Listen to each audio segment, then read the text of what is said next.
I'm pretty excited to ask you this question, Jim, because you've seen so many matches. I mean, if you had to guess, how many matches do you think you've called in your Oh, lifetime? thousands upon thousands. Is this the greatest star making performance in a single night? Yeah. Wow. Sting. Hmm. Yeah. Overnight. A lot of us knew he was ready, we thought, Yeah. but boy, we were convinced by the data that he produced and became this big star. We just didn't manage him well. Dusty kept that spot for himself about being the top guy, top baby face. And then it was Sting's turn and Sting's time. It just didn't work out that way very efficiently. Well, it's going to be time to do it again. Dusty's going to ask Flair to work with Lex Luger and help make Lex Luger.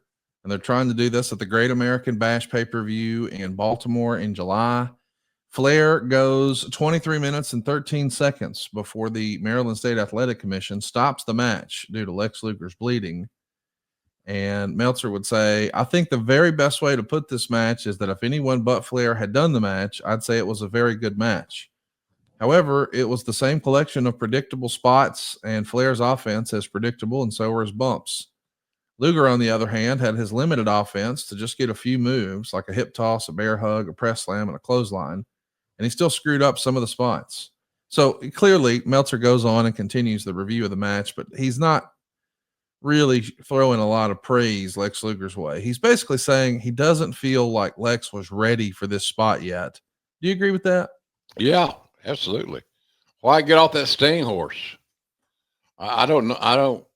Sting was still my guy, and I like Lex, but we tried to make two stars with one guy, and it just didn't seem timely. It was still Sting's world, and we kind of ignored it. Well, here's there's been a lot of discussion through the years. I've heard people say that Dusty was watching the match in the backstage area, and when Flair chops Luger in the corner and Luger just flexes out of it like that doesn't hurt me, and the crowd pops. Allegedly, Dusty looked to someone and said, I think I got this one wrong. The idea being maybe we should have switched it to Lex that night. Maybe he did want to second guess his decision. I know that Flair, being the champ and having a babyface chase, that was sort of the NWA way. And the WWF was more of a babyface territory. We've got our masthead and Hulk Hogan, and now we just need a heel factory for him to run through. Yeah. Do you think that Luger's career would have looked differently had he won the belt here from Flair at the Great American Bash in July? I'm still trying to get back to Sting and Flair. Yeah. That's my goal as individually. It's my goal. I don't know. I have to think about that a little bit.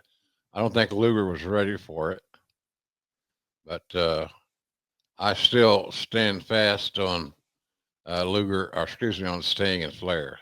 There's where your money is.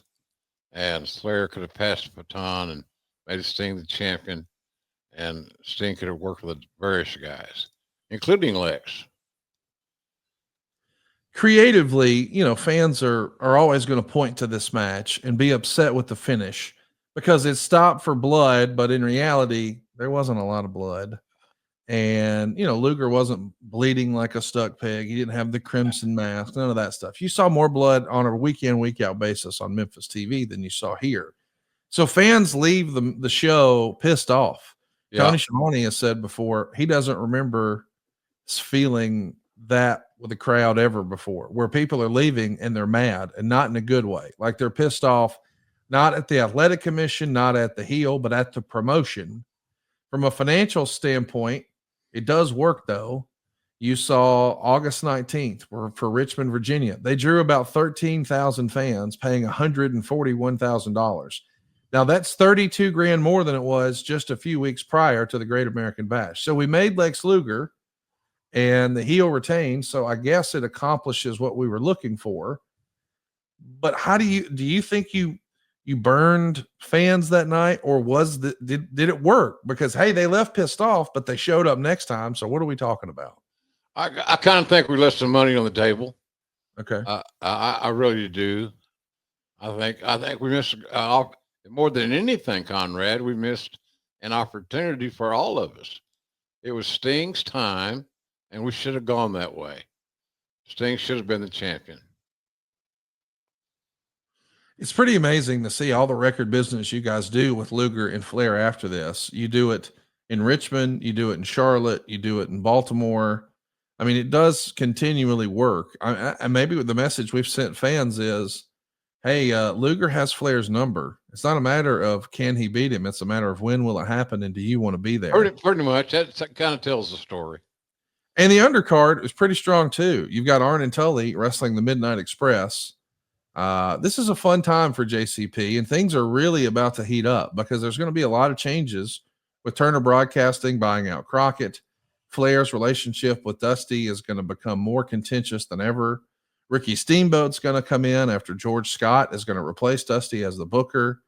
And eventually we have the first ever WCW booking committee take over for George Scott with both Ric Flair and yourself on the committee. We'll cover all of that when we pick up our discussion about Ric Flair next time. But in the meantime, if you haven't already, what are you waiting for? Go check out jrsbbq.com. Yeah. That's where you can get everything you need just in time for the big AEW pay-per-view this weekend. I'm talking 2 types of sauce, and you've got hot sauce, and you've got Chipotle ketchup, and you've got the main event mustard. But how about the all-purpose seasoning? It's my go-to. I use it on all my protein. You will too. Once you try it once, you're going to love it.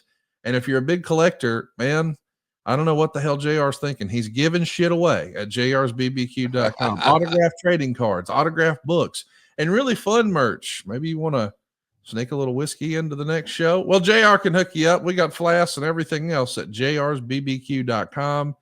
It costs nothing to look, right, Jim? Not a darn thing. It's ever growing. We appreciate you guys. jrsbbq.com. It's where you find all our stuff.